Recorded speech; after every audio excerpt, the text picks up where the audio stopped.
What's going on, everybody? Good to see you guys once again for the Tyrone.tv vlog. This is my name is Ty. I'm your host. Good to see you guys once again. Just want to talk a little bit today about a few things. We're not going to keep you guys too long. Last video ran almost an hour, but you know when you're talking about the NFL, talking about all the games, that tends to happen. So just ask you guys to bear with me while I figure this whole thing out. But if you guys enjoyed it, I'm glad you enjoyed it. I think it had a lot of good content, a lot of good information. But if you do have a comment or have any suggestions, please leave a message in the message section of this video, and I'll take all information that you give into consideration. Just a little bit about today. Today was a little bit hectic for me. I worked till 9 a.m. this morning. Got back home. Was going to take about a 3-hour nap and then head up here to Frankfurt, but yeah, that wasn't going to happen. I was pretty exhausted, so I didn't leave the house until till almost 5. Got here in Frankfurt about 7:30 p.m. Dealing with rain, dealing with traffic, dealing with construction on the autobahn. So that played a lot into the reason why this video is going to be a little bit late today. Did get a chance to go down to the hotel, have a nice meal at one of the restaurants down here. Checked out the cigar bar down here, so that was cool too. So now I'm here, I'm all fueled up, I'm ready to give you guys a good show. So let's get it. All right, first thing I'm going to get into is some injury updates for the Bills and for the Bills game against the Saints tomorrow. So Zay Jones, rookie wide receiver for the Bills, is going to be out for tomorrow's game. He's got an ankle injury. Also, Cordy Glenn, who's left tackle for the Bills, the blind side for Tyrod, he's going to be out as well. I think that may play a key role in this game, honestly. Hopefully, Cordy Glenn's replacement can protect Tyrod, keep his blind side from being exploited by a very, very improved Saints defense. I'm looking forward to the game. But the Saints also have some injuries that they have to deal with as well. Kenny Vaccaro, a guy on their defense, a safety who's having one of his best years of his career, is out with a groin injury. According to some reports I saw on various websites, it's not a serious injury for Vaccaro. It's something that he'll possibly be back from next week, but this week is just a no-go for him. So we'll see where that goes with him. Michael Thomas, however, wide receiver for the Saints, dynamic player, a guy who is Drew Brees' one of Drew Brees' main targets this year. He's going to play through an ankle injury that he has. So we'll see how that goes with him. See, hopefully that injury won't linger for them. Hopefully the Bills will find a way to take him out of the game, without the injury. I don't like to see guys getting injured. I don't like to see guys hurt. I like to see teams being able to neutralize a player in a team's game plan without the whole injury aspect of it. That to me shows the signs of a great team and a team that is gonna be successful throughout the year. So Michael Thomas, he will play tomorrow for the Saints. Back to the Bills though, my man Charles Clay, he's gonna play tomorrow. He is still listed as questionable for the game. However, his knee injury appears to have has subsided for the time being. Bills head coach Sean McDermott has been impressed with his progress throughout the injury. So we'll see. So, since he's back in practice and everything, he's running through all the drills, doing all the things that are required of him to show the coaching staff that he'll be ready to play. So that's a good look for the Bills. Again, this is going to be a good game. I really think it's going to be a good game. The Saints come in with a much improved defense, and of course a very dynamic offense. The Bills, the story. The story with them. They got the running game. Can Tyrod make enough plays for the Bills to win? That's the question. That's the question mark for them. I think the running game is going to play a huge role, though, in the game, given that the Saints, it's kind of one of their weaknesses as far as run defense goes. I think the Bills will exploit that very well. That's why I picked them to win the game. So we'll see how the game goes tomorrow. I'm looking forward to watching it. It'll be the only game that I'll be watching. I'll probably be watching. I have the Red Zone channel on one screen and have the Bills game on my main screen tomorrow. So once I get to where I'm going tomorrow, I'll have dual screen set up. So I'm going to be watching both games, or I'm sorry, I'm going to be watching the Bills game on one, and then I'll be watching the Red Zone channel on the other. Seeing how the other games are going, seeing who's scoring, seeing who's doing their thing for all the other teams, and then the 4 o'clock games, I'm going to be kind of jumping back and forth, so I can give a good insight. On Monday as to recap of all the teams and how they did. So I'm looking forward to tomorrow, definitely. All right, so let's move on to the NBA and the Knicks. The Knicks Kings preview. The Knicks play the Kings tonight. I think it's gonna be a good game. Two young teams, two teams trying to figure it out. Though the Kings do have some veteran leadership and some veteran talent on their team with Zach Randolph and the like. But a guy I'm looking forward to watching, and I am going to watch the game tonight, even though, it's going to probably come on about 1, 2 in the morning here in Germany. But I am going to stay up and watch the game so I can give you guys good insight and good intel on that. But I'm looking forward to watching De'Aaron Fox, the point guard, rookie point guard from the Kings. I'm looking forward to seeing him play. Everybody was talking about Lonzo Ball coming into from the draft to the beginning of the season, talking about his preseason, how well he did.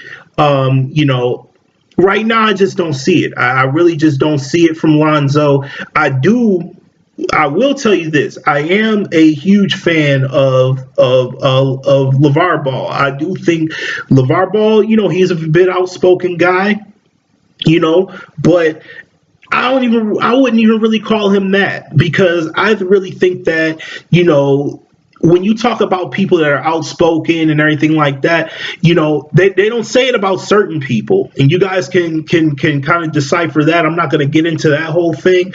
I think he's doing an amazing job with his family, with the Big Baller brand and the like. I love what he's doing. I love the fact that he is empowering his kids, giving them, building a business based on their talents. Any other walk of life, or any other, I'm just going to go out and say it, any other race, they go out and do it. But as soon as a black man does it, as soon as a brother does it, it's a big deal. Oh, he's obnoxious, he's this, he's that. To me, that's bullshit. That's complete bullshit. LeVar Ball is doing exactly what other cultures have been doing for generations. Okay, and to me, I really appreciate what he's doing. It's empowering me. I got 2 young kids who are they're very, very young right now, but when they get older, I want to be able to build a brand for them. I want to be able to do the things for them that LeVar Ball is doing for his kids. Because if these guys don't make it in the NBA, guess what? They still have a business to fall back on. Okay? They still have business acumen that they can fall back on, that they'll be able to use in other arenas. Okay? So enough of this Lavar Ball bashing and all this other bullshit. I think he does an amazing job. I think he does. I think he does a great job of empowering his kids. Now, the whole thing that went on this week in China and all that. Okay, yeah, that's Lamelo Ball apparently went into a Louis Vuitton store in China where the UCLA Bruins were playing. And I know I'm kind of getting off subject, but I really need to talk about this. They're getting a lot of backlash about that. And I think that's completely unfair. You got to look at the body of work. You got to look at what the man LeVar Ball is doing with his kids, with his family. And you have to compare that to other cultures that do the same thing. It's no different. There's no difference between what he's doing and what other cultures have done for generations. Okay, so enough of that. Enough of the bashing. Let the man do his thing. Let the man make his bread. Let the man build a legacy for his family. And let's keep it moving. Okay. Should he tone down some of the rhetoric and all that? That's up for debate. Personally, I don't think so. If people are going to attack him in the media and things of that nature, then he has a right to respond. He has a right to respond, or he has the right to not respond. If he chooses to respond, that's on him. But as far as all that other stuff goes, let the man do his thing. Let his kids do his thing. But as far as Lonzo Ball goes, in his play on the court. Now let's talk about on the court. Right now, I just don't see it. I've seen a few Laker games. I've seen him play. People comparing him to Jason Kidd and all this other stuff. I don't see it as of yet. But he's 20 years old. Let the man grow. Let the man get accustomed to the NBA lifestyle. Let him try, let him do, try other different things. Let the coach Luke Walton, do different things to make his game better and make his game and bring his game out to the forefront. I think that's what needs to be emphasized more than just this small body of 10 games or so, 10 to 15 games or so. You can't judge a player based on that, especially a rookie, especially a guy coming into the league with as much pressure as he has, being a number 2 pick, and with all the scrutiny, and all the all the attention that his father has brought on him via the media. So again, but as far as De'Aaron Fox goes, I went off subject, but that's how this V blog is going to go. I'm just going to let you guys know what's on my mind and what I'm thinking. De'Aaron Fox, though, personally, I think has more talent at this point than Lonzo Ball. When you look at his work when he was in college, playing against Lonzo, pretty much was a one-sided affair, with De'Aaron Fox being on top each time. So I'm interested to see how he does tonight against the Knicks, against a veteran point guard and Jarrett Jack, seeing what he does. I personally think De'Aaron Fox will probably have a really good game, given the fact that, and I've emphasized this in previous vlogs, the Knicks defense has just been terrible this year. They have not been able to shut down guys in the perimeter, and I think De'Aaron Fox excels in that realm. So I see a high scoring game. I see the Knicks coming out on top in this game, given that KP is going to be back for this game. The injuries that he suffered with his elbow and his ankle don't appear to be serious, though the elbow injury has been reported to be something that he's going to need to work on in the off season. So we'll see. Hopefully, whatever's going on with the Knicks training staff can keep that elbow loose and keep it good for him.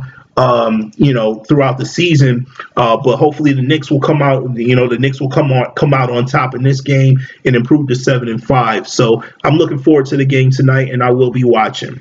All right. let's move on to the MLB and the Mets. Talked about free agency. The last couple of vlog, or the vlog before the last one, talked all about NFL. But I saw a article on ESPN.com about basically talking about the possibility of the Mets bringing back Jay Bruce, right fielder, power hitter, guy that the Mets brought over from Cincinnati. Was it last year? I think it was last year, the year before.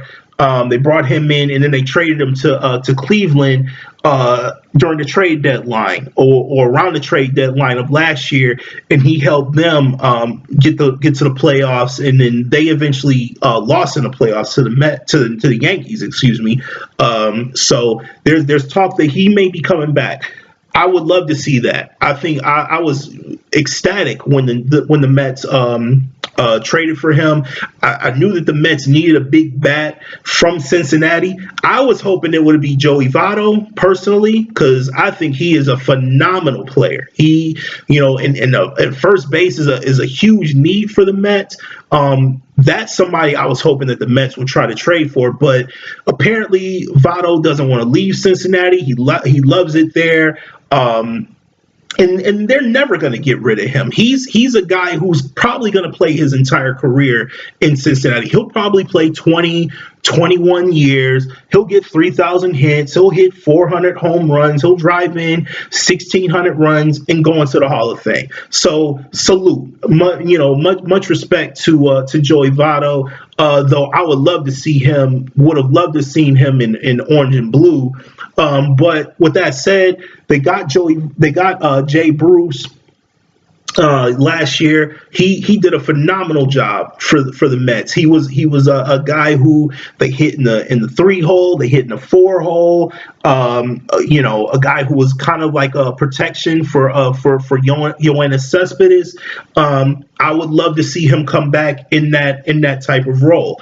It'll be very interesting to see what the Mets do in the off season, in the weeks to come, leading up to the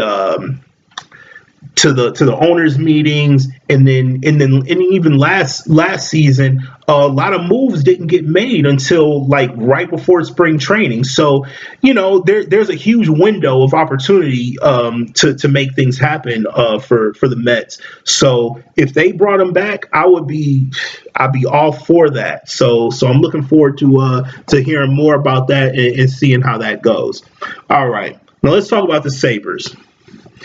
Man, Sabres lose 4-1 to the Panthers. I listened to the game via TuneIn through on WGR in Buffalo. Listen to Rick Jeanneret do another amazing job announcing the game. They lose the game 4-1. It was a game where the Sabres came out strong. They came out strong. They did their thing. They had a 1-0 lead after the first period. They got a goal from Kyle Laposo, a guy who they brought in from the Islanders a couple of years ago. Who is supposed to be a guy who's scoring a lot, but he's had some injury issues, in the sort. So that I think is going to be, hopefully this goal will get him on track and get him back into the fold of being a leader on the team as far as scoring goes. But after that, it was pretty much nothing. The Panthers got two empty net goals in the end, but they got a second period goal from Datnikov, which was his 7th goal of the year, and pretty much after that, Roberto Luongo shut the Sabres down. He played a great game in goal, so you got to give him props for that. But very disappointing loss for the Sabres, a loss at home, a game that I think they needed to start in the start of the year to get them out of that, away from that cellar dweller mode. But at this point, they're 29th out of 30 in the league, so the numbers don't lie. They're not a good team at this point. They're not playing well. They're not playing up to their potential. Tonight they play against Montreal. I'm gonna try to watch a little bit of the game, though I'll be watching more focus on the Nick game tonight, because again, like I said, I'm interested in seeing how De'Aaron Fox plays, and seeing how KP comes back from the injury. Maybe I'll have it on the radio or something like that in the background, just to listen in. But hopefully they can go. They got a road game in Montreal. Hopefully they can come out with at least a point. Montreal's, they're not playing great this year, but Montreal's, they always have talent. They always have with Carey Price in net, they always got a chance. He's one of the best goaltenders in the league. So hopefully the Sabres can come out with a win tonight. If not, they can at least come out with a point, somehow, some way. So that's it. Tonight is going to be a short show for me. Like I said, I've been traveling all day. I need to get some rest, get ready to watch some of the games tonight, get into the whole fold, and then, be able to get up early tomorrow to catch my flight out to go see my kids and go see the wife. So anyway, thanks again for watching. Again, if you like my videos, if you like what you see, please hit the subscribe button for my channel. I'm going to be putting these out. I'm going to try to put these out every day. There may be days where I don't put them out. I almost didn't do this one, but I got a little bit inspired, after having a nice Opus X and a little bit of Cavassier. So with that said, yes, please hit me up. Send me any comments, any suggestions you have. If you have any questions, anything like that, of course, send me a message. And again, like and subscribe, and I'll keep it pumping. All right, y'all. Y'all have a good night. Peace.